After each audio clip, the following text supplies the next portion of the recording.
Oke, teman-teman, Assalamualaikum warahmatullahi wabarakatuh. Waalaikumsalam. Selamat sore ya teman-teman, selamat sore. Eh, selamat apa ini? Sehat-sehat selalu ya. Kalian sehat? Nggak ada yang sakit? Alhamdulillah sehat semua, Bu.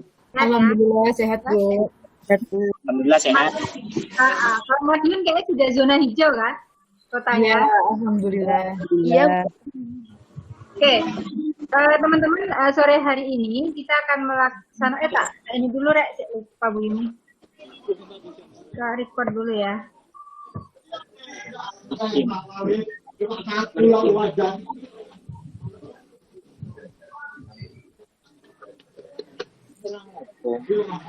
Itu lemasnya.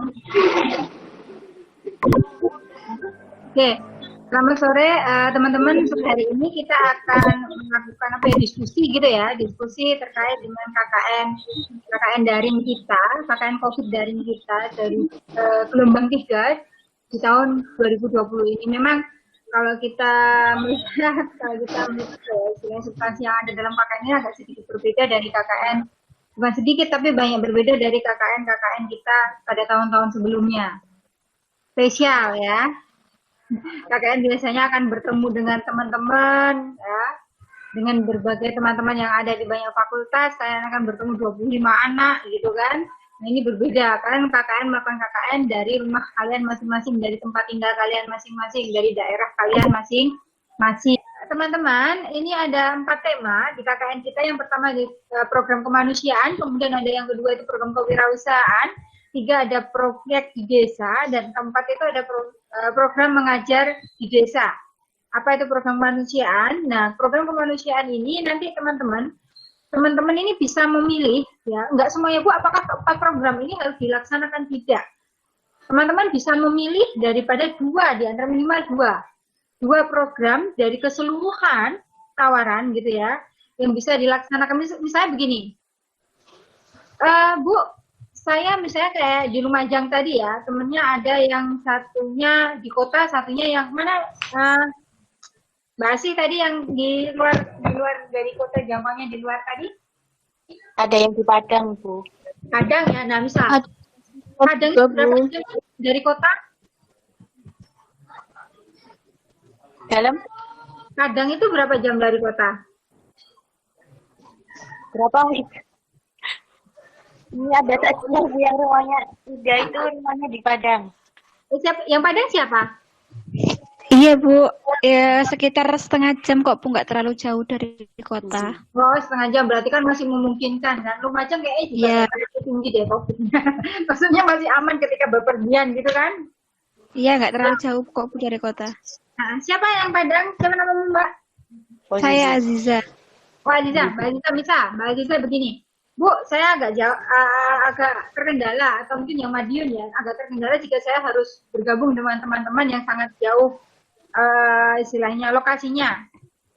Kalau Lumajang ini kan kebanyakan satu Lumajang kan masih satu daerah ya. Misalnya kalau Madiun itu kayaknya yang ada yang satunya di mana tadi, Lamongan, ada yang di Ponorogo, ada di Madiun. Ini kayak kurang atau tidak memungkinkan untuk membuat program bersama-sama. Nanti kita kasih contoh sendiri. Saya kan Mbak Aziza, Bu, ini kok jauh. Apakah kami boleh melakukan, apakah saya boleh melakukan kegiatan sendiri? Boleh. Misal ya. Misal Mbak Aziza terkendala untuk membuat, istilahnya mempunyai kendala untuk bersama, atau yang di Madiun tadi untuk bertemu dengan teman, berkoordinasi, ini boleh. Misalnya saya ikut donor darah sendiri, kemudian saya membagikan kalau kemanusiaan itu misalnya sembako kepada masyarakat yang terdampak COVID misalnya. Apakah itu boleh Bu? Boleh. Minimal silakan pilih 2 kegiatan. Bisa di kemanusiaan 1, atau mungkin membantu proyek di desa 1, itu boleh. Ya. Itu boleh. Iya. 2 kegiatan. Misalnya apa sih program kemanusiaan? Program kemanusiaan itu adalah misalnya teman-teman membantu masyarakat yang terdampak untuk membagi sembako, itu juga masuk dalam program kemanusiaan. Kemudian teman-teman membantu Satgas COVID. Misalnya kalau Kota Lumajang misalnya mempunyai ada beberapa wilayah yang tingkat COVID-nya itu tinggi misal, sehingga butuh Iya. keamanan. Nah itu butuh kalian bisa menjadi relawan di sana, itu diperbolehkan, ya.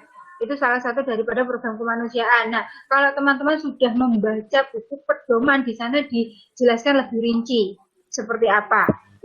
Ya, program kemanusiaan itu apa saja yang bisa dilakukan. Kemudian program kewirausahaan itu seperti apa? Program kewirausahaan itu bagaimana teman-teman membantu, ya, membantu masyarakat terdampak dari sisi ekonomi. Misalnya ada beberapa produk atau usaha masyarakat yang anjlok, misalnya yang mengalami penurunan produksi, yang tidak bisa jalan atau apa dan segala macamnya ya, karena wabah ini misal. Bagaimana caranya gitu? Bagaimana caranya atau teman-teman membantu mereka, misal kita bikinkan dengan aplikasi Gojek, kalian kenalkan mereka dengan aplikasi Grab, ya, dan lain sebagainya. Kalau di Lumajang itu Grab sama Gojek dan lain sebagainya, di Madiun kayaknya sudah aman itu. Kalau di Lumajang seperti apa? Apakah itu apa ya namanya, dikenal masyarakat oleh masyarakat atau tidak, Mbak, kalau di Lumajang? Kalau saya di kota itu sudah ada Grab ya. Aman ya berarti? Iya. Nah, misalnya ada masyarakat yang terdampak. Nah, kalian membantu itu, mengenalkan ke mereka ke aplikasi itu kayak gini loh, misalnya ya. Kemudian kalian membuatkan mereka Grab virtual di Gojek atau di di Grab atau apapun lah. Itu salah satu program juga. Kemudian mengajari mereka bagaimana sih mengemas itu barang dagangannya, dikemas, kemudian supaya menarik, karena semuanya serba virtual ya. Ketika kalau dibawa Grab atau dibawa Gojek itu tidak berantakan, kayak gitu. Nah itu juga salah satu program kewirausahaan dan itu bisa kalian dokumentasikan nantinya. Itu juga masuk dalam salah satu program KKN kita. Bagaimana kita membantu masyarakat mengembalikan ekonomi mereka. Mereka bisa eksis kembali kayak gitu ya. Itu boleh. Misalnya ini adalah salah satu contoh kecilnya. Kemudian ada proyek di desa. Proyek di desa itu apa sih? Nah, proyek di desa ini biasanya untuk ini membantu desa atau kelurahan ya, saya bilang. Karena kalau Madiun masuk kota, Lumajang juga banyak yang di kotanya gitu kan. Ada beberapa yang desa, ada beberapa yang kelurahan.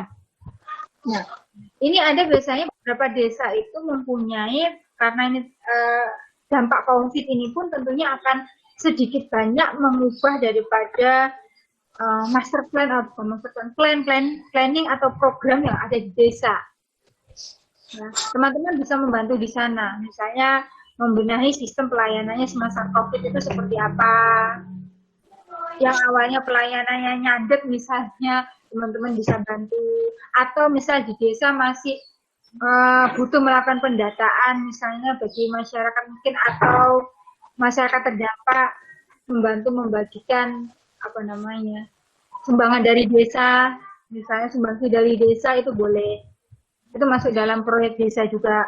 Kemudian atau mungkin di bumdesnya atau di desa di bumdes lah atau koperasi desa butuh perubahan, butuh yang namanya perbaruan, teman-teman bisa bantu dari sana.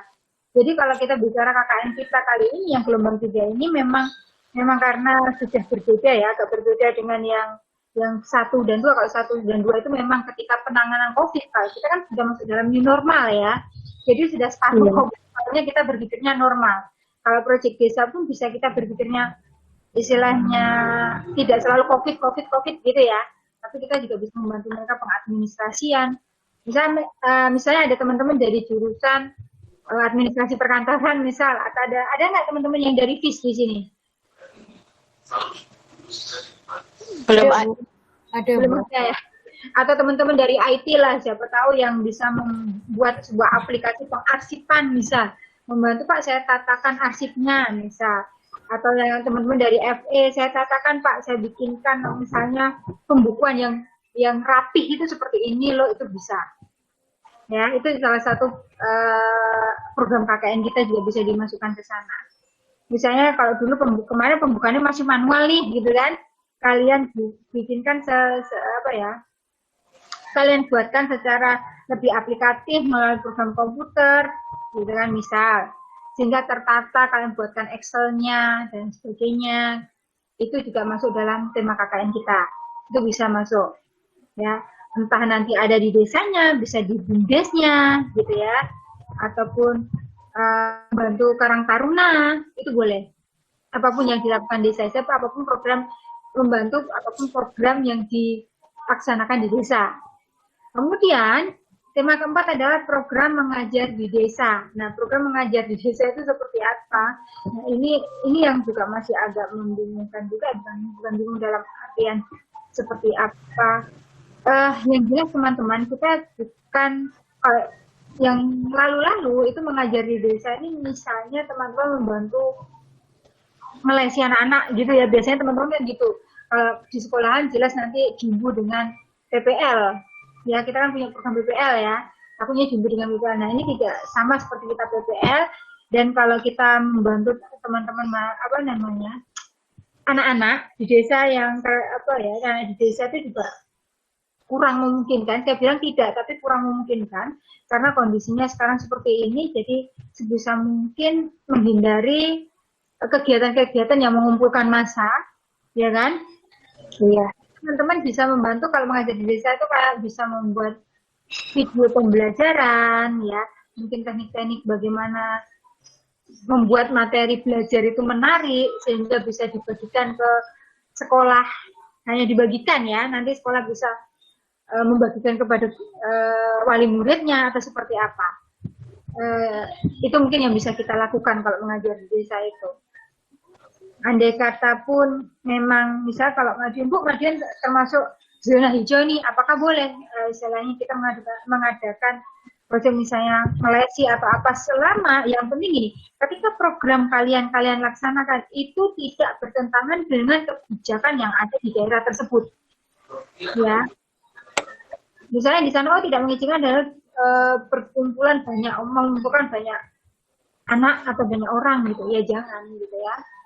Sehingga teman-teman bisa mengakali dengan cara-cara yang lain. Atau mungkin kalau kalian masih kebingungan, Bu, saya punya program nih, tapi boleh tidak dilaksanakan, nanti silahkan teman-teman langsung diskusi di WA ya. Iya. Nah, misalnya tadi kan saya mencontohkan Lumajang. Nah, ini kita bergeser ke Madiun dulu. Misalnya Madiun tadi ada Ponorogo, kemudian ada Madiun sendiri, Madiun pun ada yang di kabupaten, ada yang di kota ya kan. Kemudian satu lagi ada teman kita yang ada di Lamongan. Jelas yang di Lamongan ini tidak mungkin, sangat tidak memungkinkan untuk bergabung di.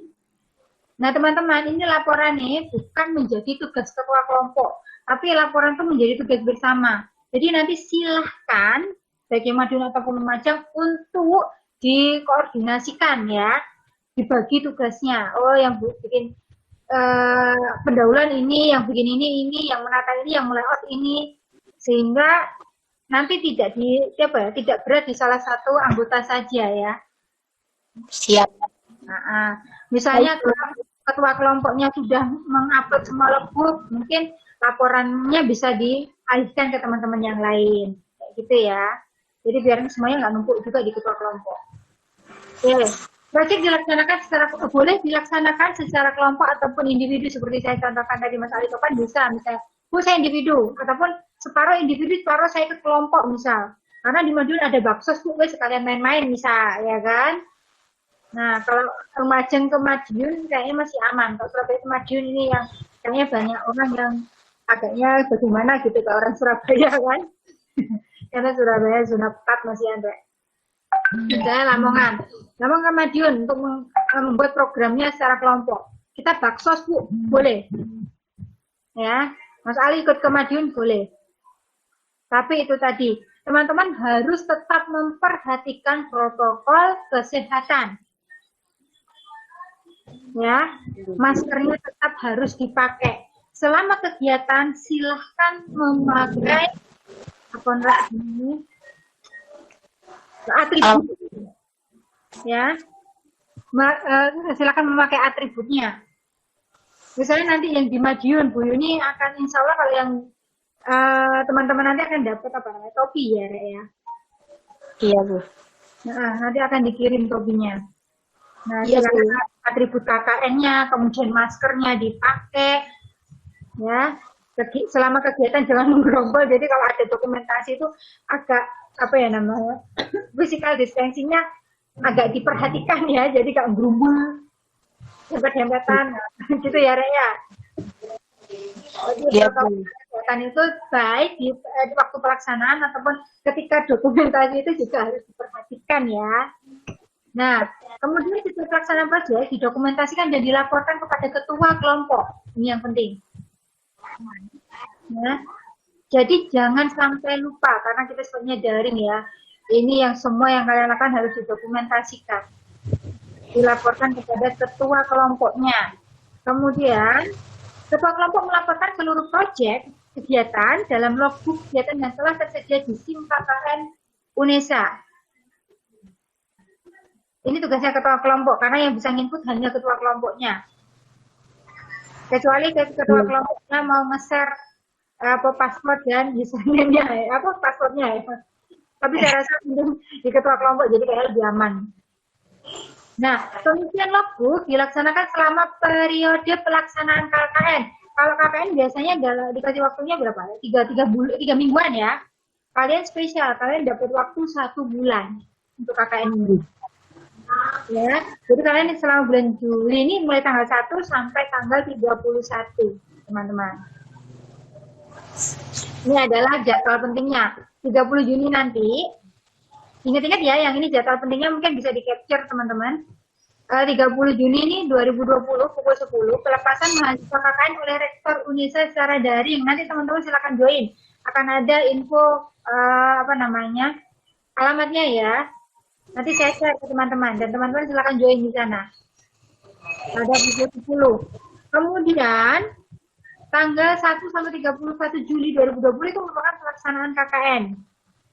Jadi teman-teman bisa melaksanakan programnya dengan dalam durasi waktu ini.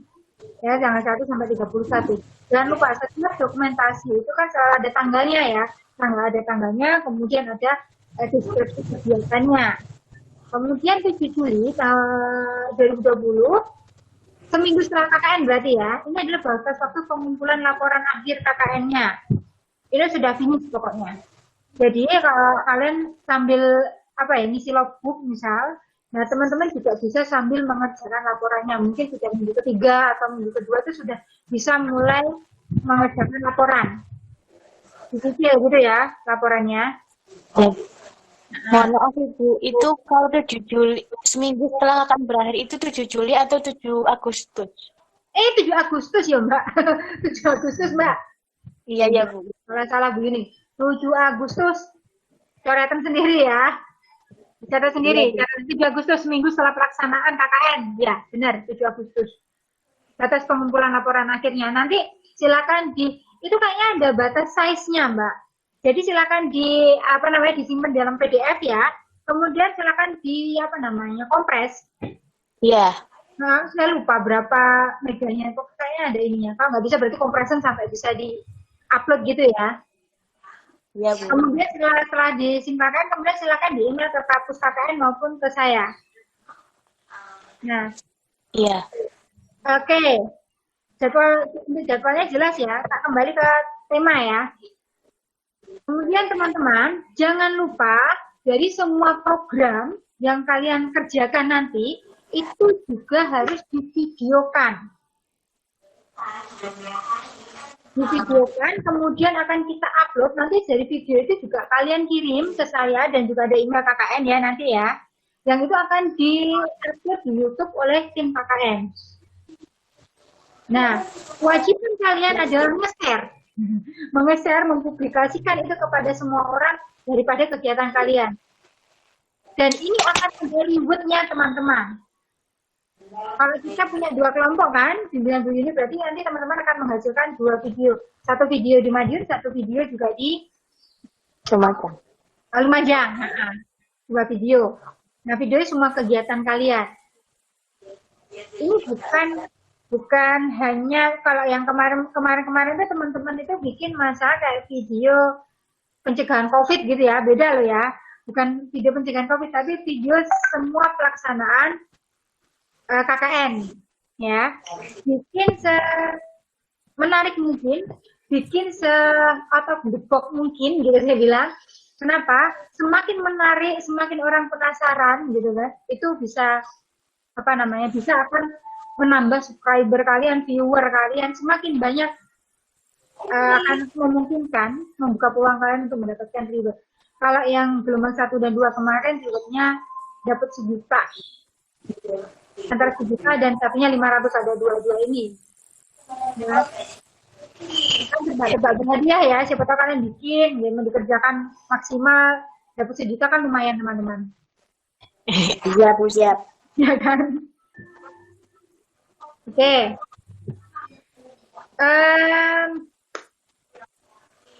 Oke. Mungkin yang terakhir itu ya, yang terakhir itu tadi dari program itu. Jadi kewajiban kalian, luaran kalian nanti dari pelaksanaan program KKN ini ada 2 luarannya. 1 laporan KKN, 3 ya. Laporan KKN-nya, kemudian yang kedua adalah logbook-nya yang harus wajib kalian laksanakan ya. Yang satunya adalah video KKN-nya dari seluruh pelaksanaan program KKN. Seperti apa bentuk video dan lain sebagainya nanti teman-teman bisa lihat di YouTube-nya UNESA. Kalian coba hashtag KKN UNESA gitu ya, atau KKN UNESA 2020 nanti akan banyak di sana. Kalian bisa lihat seperti apa sih yang menarik. Makanya teman-teman yang gelombang 1, gelombang 2 itu keren-keren bikinnya, padahal mendadak tapi keren-keren. Jadi kalau di gelombang 3 ini saya berharap lebih kayaknya pantas gitu ya, karena apa, kalian punya waktu 1 bulan. Jadi silakan bagi-bagi tugas lah, teman-teman yang bisa memainkan aplikasi video, membuat movie maker, mungkin bisa ditugaskan, tugasmu ini aja Miss, bukan di laporan gitu kan, tapi membuat videonya, silakan dibagi-bagi lah. Gimana tipsnya, nanti kalian silakan diskusi di kelompok. Kemudian siapa yang layout, misalnya layout untuk laporannya, siapa yang koordinir laporannya, siapa yang koordinir logbooknya, bisa. Iya, Bu. Iya. Iya, Nah, Bu. oke. Maka semoga semuanya lancar. Nanti kita ketemu lagi hari Sabtu ya. Iya. Sebelum proposalnya kita, berarti tugas kalian adalah menemukan project sehingga jadi proposal. Nanti hari Sabtu kita ketemu lagi untuk upload proposalnya. Siap.